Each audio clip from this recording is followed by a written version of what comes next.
फैसा लानानै दानाय होननानैहाय एबा बर'नि भोटखौ गावहोनो थाखाय बहाबा बर'नि भोटखौ नष्ट खालामनो थाखाय बे एपिबिखौ दादों होननानै बुङो सोमोनांथाव बाथ्रा जोंनि मानसिफ्रा दासिम गोथौयै गावनि मेलेमखौ बाहायनानै खुनु बाथ्राफोरखौ दिनै साननो नागारबाय दिनै मेलेमनि आरो बिबेकखौ दिनै बन्द खालामनानै थाबाय जायनि थाखाय बेखौनो बुंनानैहाय गावनि थौले साननायखौ रायजो राजानि सिगाङावहाय जों मिथिगौ थांनाय गोलाव सम 60-70 बोसोर 60-70 बोसोरसो बर'फ्रा संग्राम सोमावसारनाय आरो सोमावसारनाय खालामदों दानि हयতো 20 बोसोर 25 बोसोरनि सेंग्रा सिख्लाफ्रा बेखौ मिथिनाय नङा माबायदिहाय बै समफ्रा थांदोंमोन पिटिसिनिफ्राय लानानै एनडिए बेसेबांबा गोलाव खोलोब गुबुन संगठन गुबुन हानजानि सिङावहाय बर'फ्रा गावनि मोनथायनि थाखाय नांबोदोंमोन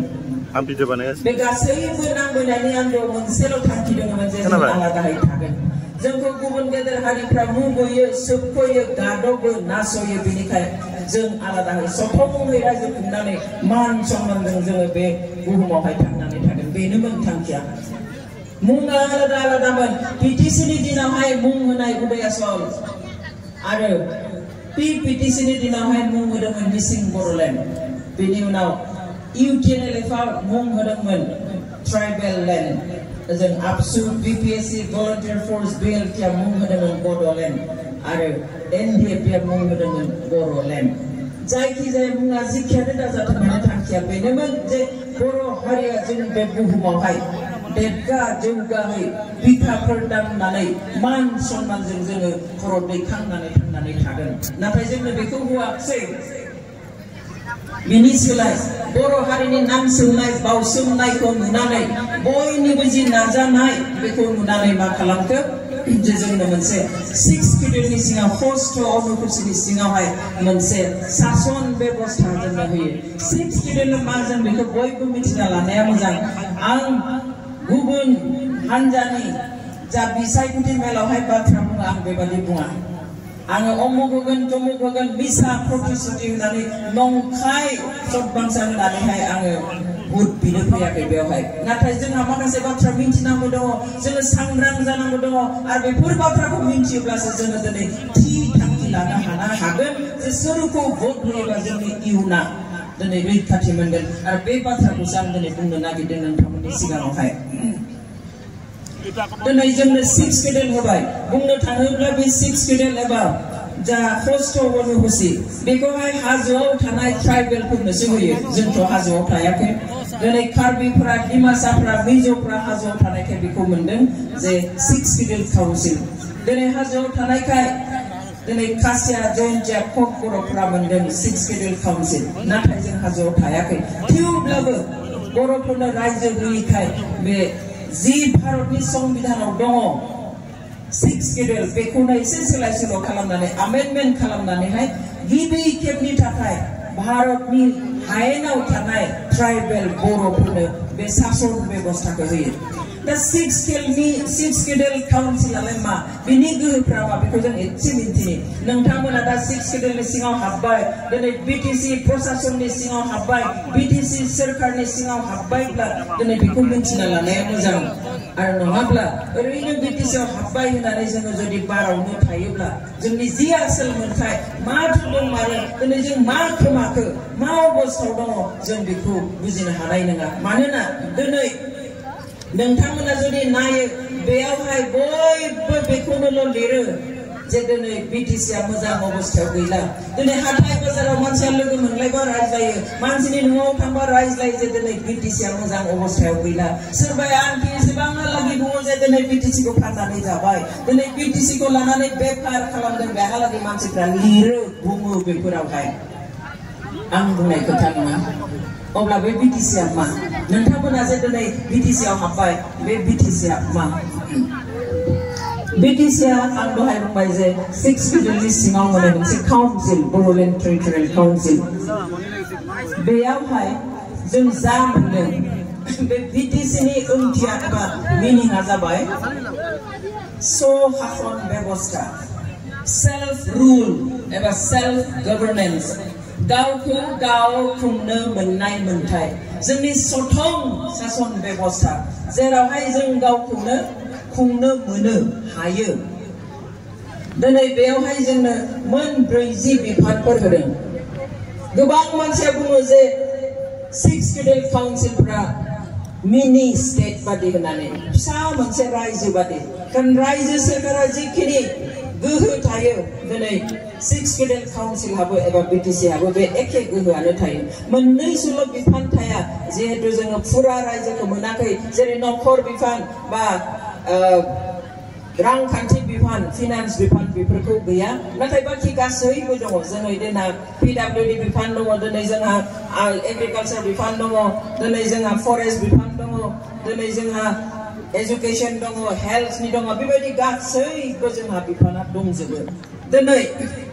बे शासन बेबस्था मोननाय गावखौ गाव खुंनो मोननाय जि शासन बेबस्था दिनै खिन्थु जों बेखौ गाव खुङाखै सोरबायासो दिनै दिसपुरनिफ्राय बाहिरनिफ्राय बै माबा एसिनि टिभिनि रिमोटजों सालायनाय बादि दिनै सालायहरगासिनो दङ शासन बेबस्थानि गासै पावार एन्ड फांशन्स कैरेक्टारिस्टिक बेफोरखौहाय गोहो आरो बैशिष्ट्यफोरखौ दिनै गैया खालामनानै लादों सोर खालामदों जोंनि दैदेनगिरिफ्रा खालामदों सोर खालामदों जायफ्रा दिनै गोहोआव दङ बिथांमोना खालामदों जाय बीटीसी खौहाय थै जिउ होनानै मोननाय दिनै बेखौ सानफा एफा गोहो गैयै खालामलांदों गुबुना हाजोआव थानायखाय गुबुन ट्राइबेलफ्रा ओरैनो मोनदों नाथाय बर'फ्रा बेखौ ओरैनो मोनाखै थै जिउ होनानै आइजोफोरनि गोथारथिखौ बावनानैसो दिनै जोङो बे फिसा मोनसे शासन बेबस्थाखौ जों मोननो हादों दिनै जों नुयो जे बेयावहाय जेरै रायजो सोरखारा एसेम्बलि दङ जोंहाबो बेयाव एसेम्बलि दङ आसाम रायजोआव जेरै आयेन आफाद दङ जोंहाबो दिनै बीटीसीआव आयेन आफाद दङ रायजो राजा नोंथांमोना बेखौ मिन्थिनानै ला नाथाय जों बेयावहाय दिनै जेबो आयेन बानायनो हायाखै दिनै आसामाव जिखिनि गोहो रायजो हिसाबै बेखिनिया जोंनावबो दङ नाथाय जोंनि मानसिया बे गोहोखौ जोंनि मानसिखौ रैखाथि होनो थाखाय बे बीटीसी हालामनि रायजो राजाखौ रैखाथि होनो थाखाय बाहायाखै गावबा गावनि रंजानाय खुसि बेरायनाय बेफोरनि थाखाय दिनै जों बाहायनाय नुयो रायजो राजानि मुलाम्फानि थाखाय बे गोहोफोरखौ जोङो बाहायनाय नुवाखै दिनै जायखिजाया आयेन जों बानायनानै लानो हायो जोंहा दिनै बयनिख्रुइ गिदिर जि समस्या बे जाबाय जोंनि हानि समस्या दिनैसिम बीटीसी एकर्ड जानाय एबा 6 स्टेट मोननायनि उनावबो 22 बोसोरनि उनावबो जोंहा दिनै हानि रैखाथि गैया दिनैबो बर'निनो बांसिना दिनै हानि पाट्टा गैया बांसिनानो दिनै कास्टलेन्डआव थानाय सोरखारि हायाव थानाय होननानै एभिक्सन खालामजानो गोनां जादों दिनै रायजोआ साननो गोनां जायो हराव उन्दुनो थाङोब्ला गाबोनबा सोरनि गामियाव एभिक्सननि नटिस फैयो दिनै जों बे अबस्थायाव दङ होमब्ला जोंहा थाखानाय जि गोहो जि पावारफोर बेखौ जों दिनै मानो हमथाना लाखिनो हायासै दिनै जोंनि जायफ्रा गोहोआव दङ बिथांमोनाथ' जोंनि दैदेनगिरिमोन जोंनि आसोल जि संग्राम खालामनाय 60-70 बोसोर बे संग्राम खालामनायनि गुबै थांखियानो जाबाय जोंनि हाखौ रैखाथि होनाय जों हानि मोनथाय मोननाय गासैबो आन्दोलननि गुदियाव थायो हानि मोनथाय नागिरनाय एबा लेन्ड राइट्स नागिरनाय दिनै बेखौनो जोङो गाबथाना लाखिनो हायाखै मानो जों गाबथाना लाखिनो हायाखै जोंनि थाखाय जोङो आयेन बानायनानै लानो हायासै दिनै मानि थाखाय जोंहा हानि पाट्टा गैया मानि थाखाय जोंनि हाफ्रा दिनै मियादि जायाखै मानि थाखाय जों दिनैबो स्थायी हानि बिगोमा जानो हायाखै जों बेफोरखौ दिनै साननो नांगोन सायाव रंजानानै मोननाय मोनैखौ हिसाब खालामनानै बोसोरबायाव इलेक्सन फैयो होयो नाथाय जोङो जेन जोंनि गोहोफोरखौसो खोमानो थाखाय दैदेनगिरिफोरखौ जोङो हरबाय थादों सायख' सायख' बेबादि दिनै अबस्था जोंहा जादों बेबादिनो सोलिबाय थायोब्ला दिनै जोंनि बीटीसीनि इयुना खोमसि जाहैगोन जोंनि इयुन जोलैनि जा भबिष्यत बे खोमसि जाहैगोन बेनिखायनो जों दिनै बिबान लानो थाखायसो अल्टारनेटिभ पार्टी अफ बर'लेण्डखौ जोनोम होदों जों गादिनि थाखाय नङा जोङो सोरनिबा गोहो सेनो नङा नाथाय जोंहा जि थुइ जिउ होनानै मोननाय जे हा दङ जिखिनि जोंहा बाउन्डारि दङ जिखिनि जोंखौ होदों थिसननानै बे गासैनिबो इयुननि रैखाथिनि थाखायसो जों दिनै बे एपिबि हान्जाखौ दानो बाध्य जादों दिनै 6 शेड्यूलनि सिङावहाय जों सथं सोरखाराव जोङो बे बिटिसिनि सिङाव थानाय गासैबो राव हारिमुनि धोरोमनि मानसिफोरखौ लानानै जोंनि बेवहाय माबायदि हानि नीतिया जानांगोन जोंनि भूमि नीति एबा हानि खान्थिफोरा माबायदि जानांगौमोन जों बेखौ बानायना लानो हागौमोन दिनै जोंनि फरेस्ट डिपार्टमेन्ट एबा हाग्रामा डिपार्टमेन्टआव जोंहा माबेखिनिसिम थानो हायो माबेखिनिसिम थानो हाया बेफोरनि थि खान्थिया जोंहा मालाबाबो जानानै जोबनानै थांनांसिगौमोन दिनै जोंनि राव हारिमु जौगानायनि खान्थिया मा जागोन दिनै जोंनि आबाद थिलिनि जौगानायनि खान्थिया मा जागोन दिनै जोंनि शिक्षा एबा सोलोंथाइ बिफाननि जौगाथायनि खान्थिया मा जागोन बेफोर गासैबो थिग जानानै थानांसिगौमोन नाथाय जों दिनै गोदानै सानफैनो गोनां जादों जों जेन' बेफोरखौ जेबो मोनाखैमोन जोंहा जों जेबो गोहोआनो गैया नाथाय बे गोहोखौ जों दिनै बाहायनो हायाखै BPF जेब्ला गोलाव 15 बोसोर सोरखार दाबाय बे सोरखार दानाय समाव बिथांमोना गोबां जोंनि बे हालामनि बिटिसि हालामनि जोंनि गिदिर गिदिर समस्याफोरनि स्थायी समाधाननि थाखाय बिथांमोना आयेन बानायनो हायोमोन दिनै आयेन बोरै बानायनो हानो जोंहा एसेम्ब्लियानो जौआब्ला दिनै नोंथांमोना निश्चय नुदों जे जेब्ला हादोराव मोनसे आयेन बानायनो नागिरो मोनसे खान्थि बानायनो नागिरो अब्ला पार्लियामेन्टआवहाय बिल लाबोयो दिल्लीयाव एमपिफोरा 500निबो बारा एमपिफोर दङ बिथांमोना गेजेर गेजेर पार्लियामेन्ट सेसन जगारो बे पार्लियामेन्ट सेसना सप्तानै नङा मास मोनसे मोननै गाहाम जयो जेब्ला गोदान मोनसे आयेन लाबोयो बिल लाबोयो बिनि सायाव मोजां गाज्रि सावराय दावराव दावसि नांलाय खोमलाय बायदिसिना बाथ्रा दान्थेलायनानै मोनसे समाव बेखौहाय पास खालामो मालाबा बे पास जाया सावरायो मोनसे आयदानि सायाव मास मोनसे मोननै गाहाम आसामनि एसेम्ब्लियावबो जों नुयो दाथ' बयबो मबाइलाव टिभियाव बेखौहाय लाइभ टेलिकास्ट खालामो जेब्ला सोरखारा माबा मोनसे गोदान आयेन बानायनो नागिरो बे आयेनखौ बानायनो नागिरोब्ला बिरोधी पार्टिया बुङो बे सोरखारनि थाखायसो बानायनो नागिरदों जों बेखौ गनाया बेबादिहाय बाथ्रा दान्थेलायो नांलायो नोंथांमोना नुयो जे अखिल गगैया माबादि नांलायबाय थायो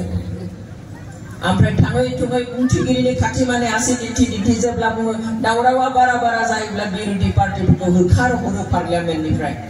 थाङाब्ला मार्शेल लागायनानै दैखां बाहेराव लाना थांनायबो जायो मुथते मोनसे आयेन जेब्ला लाबोयो बेखौहाय गोबाव सम सावरायनांगौ जायो बाथ्रा दान्थेलायनानै मोजां बादि जाहैब्ला बियो गनाय जायो आरो आयेन हिसाबै जोंनि रायजोआव बाहाय जायो बेबादिनो जोंनि बिटिसिआवबो खालामनो हायो थांनाय गोलाव BPFनि 15 बोसोराव जों मिथियो मिनिनो ना गाबनो बिथांमोना बोसोराव खनसेल' अधिवेशन खालामोमोन एसेम्ब्लिनि सानसेल' बेबो मालाबा सेकेन्ड टाइम जायो बियो मा जायोनो फुङाव जिरायनोसै एसेम्ब्लियाव सानजौफुआव 2 ओंखाम जानो ओंखारब्ला आरो हाबफिनलाया कि एसेबां बे बर' हारि जाय बर' हारिया दिनै दावहा नाङै संग्राम खालामै बेखिनि दखरसे हाखौ मोनदों बेवहाय जों माबादि थागोन माबादि नेम खालामगोन माबादि खालामोब्ला जोङो भबिष्यताव जोंबो रैखाथि मोनगोन जोंनि फिसा-फिसौबो रैखाथि मोनगोन जोंनि हा हुआ रैखाथि थागोन बेफोर गासैखौबो सावरायनानै मोनसे पार्मानेन्ट मोनसे स्थायी खान्थि एबा आयेन बानायनानै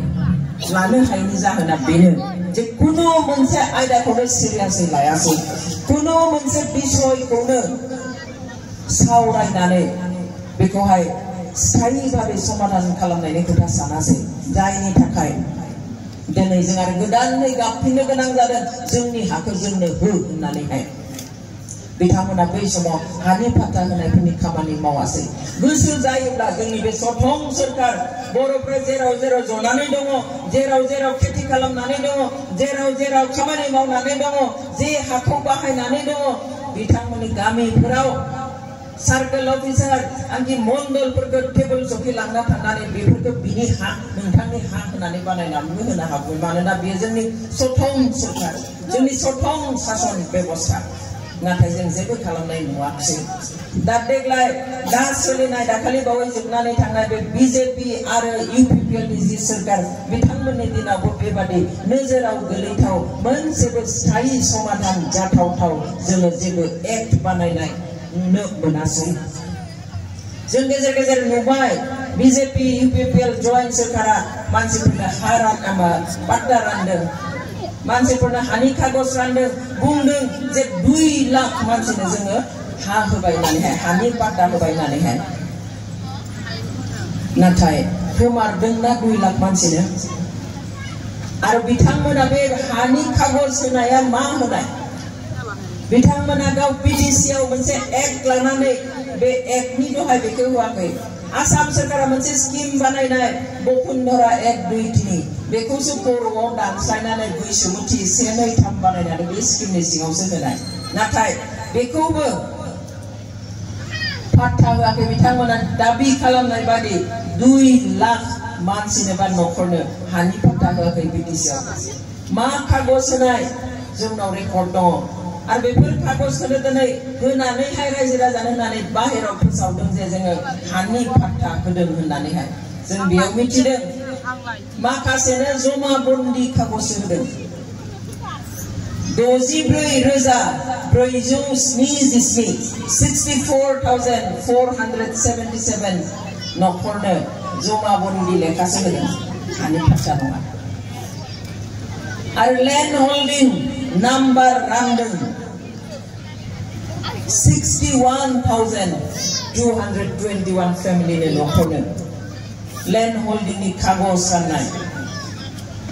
61,220 नखरनो आरो नाम सोरहाबा कागजाव गन्डगोल जानानै थानाय बे नाम सोलायनाय नेम कारेक्शननि कागज रानदों नामखौ सोलायनानै थिक खालामनानैहाय 11,495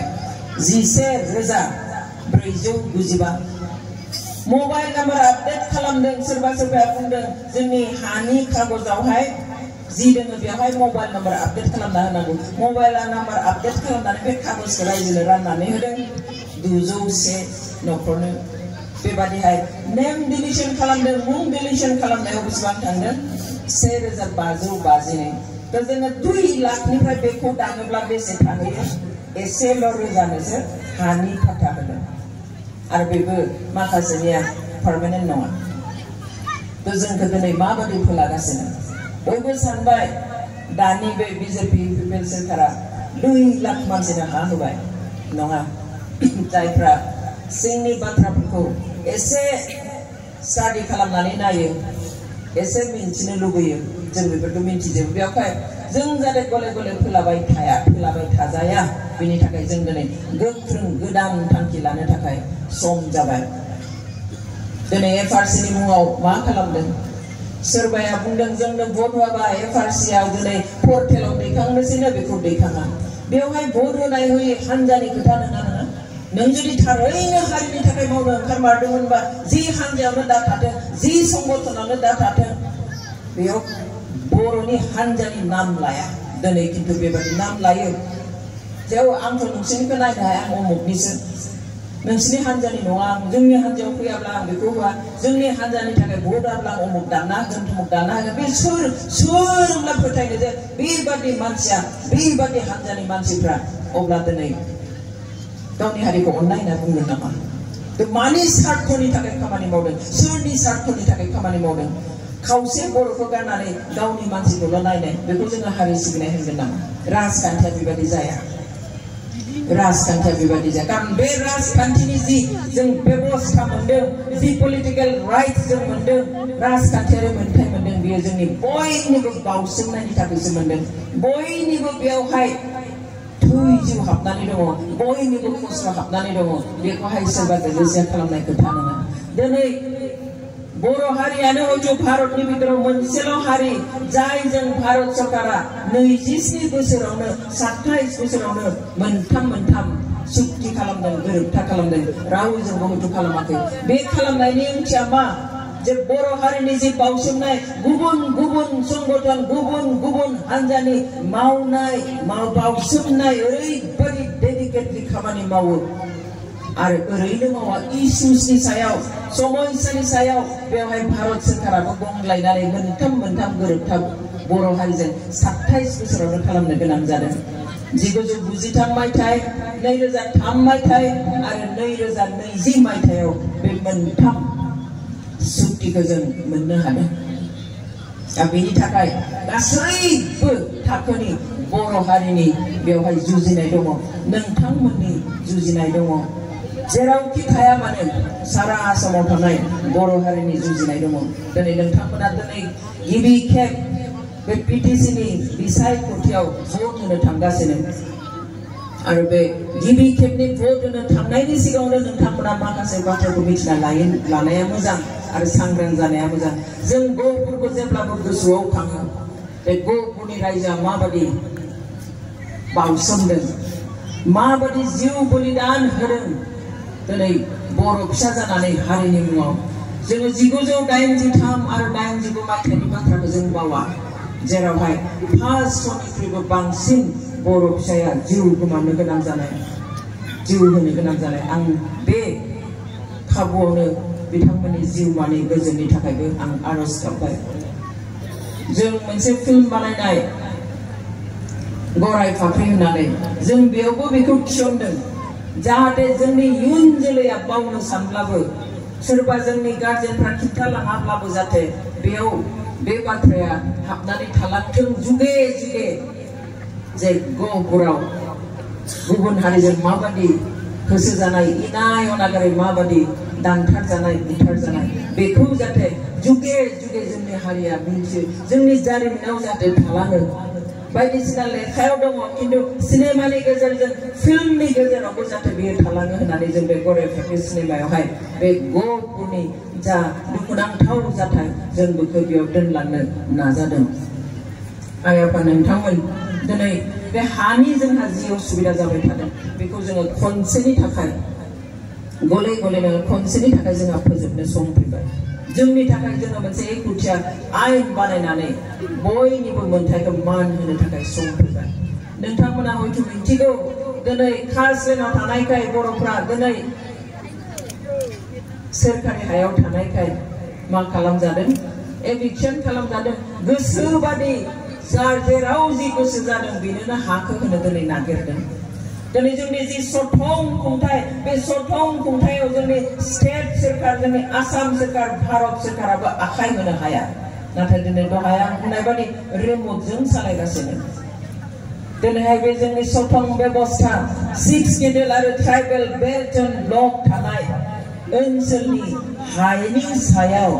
आसाम सोरखार आरो भारत सोरखारा मोनथाय गैया दिनै बेखौ बेसेबां मानसिया मिथियो जों बेसेबां मानसिनो खिन्थानो हादों बे बाथ्राखौ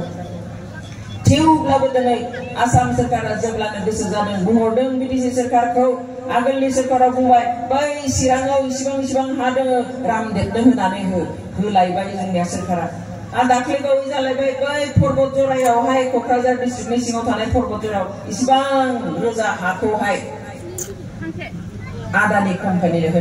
होलायबाय जोंनिया बोरै होनो हाखो बिग्राया बिनो हागौ जोंखौ नाख्रेबनो थाखाय जोंनि गोहोफोरखौ गैया खालामनो थाखाय नाथाय जोंनिया बोरै होनो हागौ नोंथांमोना बे पर्बत जरानि जा जाथाय जानाय बेखौ निश्चय गोबाङा ससियेल मिडियानि गेजेरजों नुदों आरो सोरहाबा फोलेरनि मानसि दङब्ला नोंथांमोना मिथिगोन माबादि दुखुनांथाव जाथाय जानाय बेयावहाय थांनाय बैसागो समाव जेब्ला रायजो राजाया बैसागो खुंबाय थादोंमोन थिग बे समावनो सानसे हरखाब आदानिनि फिसाला जित आदानिया 20-30 जनसो गारि लानानै लारि बे बर' गामियाव हाबहैबाय पर्बत जरायाव फाग्लि जरा दुखि जरा सुखि जरा होननाय गिदिर गामिफोर दङ बेफोराव हाबहैबाय गामिनि मानसिफ्रा गिख्रंखांबाय मा जाखो दिनैलाय मैया एफा बुरजा गारि फैबाय मा खालामनो नागिरदों जों बहा थांनांगौ दा मा जागोन ओजों सोंनानै मिन्थिबाय बेयावहाय लायनो दा थार्मेल पावार प्रजेक्ट गायसनसिगोन आदानि कम्पानिया आरो जोंनि बर' फिसाफ्रा हाखौ नागारनानै खारनांसिगोन गासै बारि हा गायनाय हा बारि बागान जा जेराव गथ'फोर गेलेनाय फिल्डफोर दङ गासैखौबो हगारनांसिगोन आंखि न'खौबो मा खालामनाय जागोन दैखांनाय जासिगोन न'खौबो एभिक्ट खालामनाय जासिगोन खारन आदानि कम्पानिनो बे हाखौ हगारनानै होनोसै दावराव जाबाय दिनै बे रायजोफ्रा बिटिसि सोरखारनि खाथियाव फैनानै बुंफैबाय माबायदि जानो हागौ जों जोंनि न'खौ हगारा जों जोंनि हाखौ हगारनो हाया बेखौहाय बिदि दा खालाम बेखौ खालामबा नोंस्रा मोजांसो जागोन साख्रि मोनगोन बेफोरबायदि बाथ्रा बुंबाय लासै लासै गासै जिखिनि जाथाय जानाय बे गोसारजोब्बाय बयबो मिन्थिबाय बिथांमोनजों बयबो गसंहैबाय जे बे हाखौ रावनोबो होनो हाया माब्लाबा न'खरनैसो दानो न'खरनैसोखौ लाखिनो नागिरो आरो मेप सोलायलायनोसैलाय आरो न'खरनैखौ लाखिनो आरो न'खरनैसो दाननोसै रायजोफ्रा मानियासै बेवहाय खेब्रै मेप सोलायदों खेब्रै मेप सोलायनायनि उनाव गामिनि न'खरखौल' दोनबाय नाथाय एकदम बे खामसालि मा होनो बेखौ उसुंदा खामसालिनिफ्राय दाननानै थार्मेल पावार प्रजेक्टनो गथायनानै होबाय जों जिखिनि हायावहाय बिथांमोना गय गायदों सोरबा साहा गायदों सोरबा राबार खेथि खालामदों बेफोरखौ बुंबाय जे नोंसोरनो बे गय फांसे नोंसोर जे फेदेरबाय गायबाय बेखौथ' दा दाननाय जासिगोन जों फांसेयाव 600 थाखा होसिगोन गय बिफाङा फांसे मोजां गय बिफाङा 30 निफ्राय 40 बोसोर फिथाइ होयो बिथांमोना बेवहाय 600 थाखा होनो नागिरबाय दिनै साहा बिफां फांसेनि थाखाय क्षतिपुरन 2000 थाखा होनो नागिरबाय नाथाय मोजां साहा बिफां फांसेया 80 निफ्राय 100 बोसोरालागै बिलाइ होयो आरो उनाव बुंबाय जे नोंथांमोना बे बिफांखौ गायनानै फेदेरनायखाय बिनि फैसा मोनगोन नाथाय बे बिफां गायनाय बारि हानि जेबो क्षतिपुरन मोना नोंथांमोननि न' थाङोब्लाबो बिनि जेबो क्षतिपुरन मोना खारन नोंथांमोना बहा थादों सोरखारि हायावसो दङ नोंसोर दिनै खाहास्लेनावसो दङ बेवहाय बिनि क्षतिपुरनबो मोना मा खालामनो रायजो राजाया जोंबो सानबाय बेखौहाय खबर लानो थांनो नांगोन नायहैनो नांगोन जों एपिबिनिफ्राय सिगाङावनो जों सानबाय जे बे हाखौ सोर होदों बेखौ जोङो दिहुननो नांगोन जोङो नागिरबाय अफिसियेल अर्डार कपि नागिरनानै जों मोनबाय जे बे अफिसियेल अर्डाराव मा लिरनाय दङ जों गोमोबाय नुनानै बे हाखौहाय बिटिसि सोरखारा होआखै आसाम सोरखारासो होदों बोरै होनो हादों आं बुंखादों 6 शेड्यूल एरिया आरो ट्राइबेल बेल्ट एंड ब्लकनि सिङाव थानाय हाखौ जोंनि सेंट्रेल आरो जोंनि स्टेट सोरखाराबो गुबुननो होनो हाया मोनथाय गैया जुदि होनो गोसोब्ला बिटिसि सोरखारासो होनो हागोन बिटिसि सोरखारासो गावनि गोसो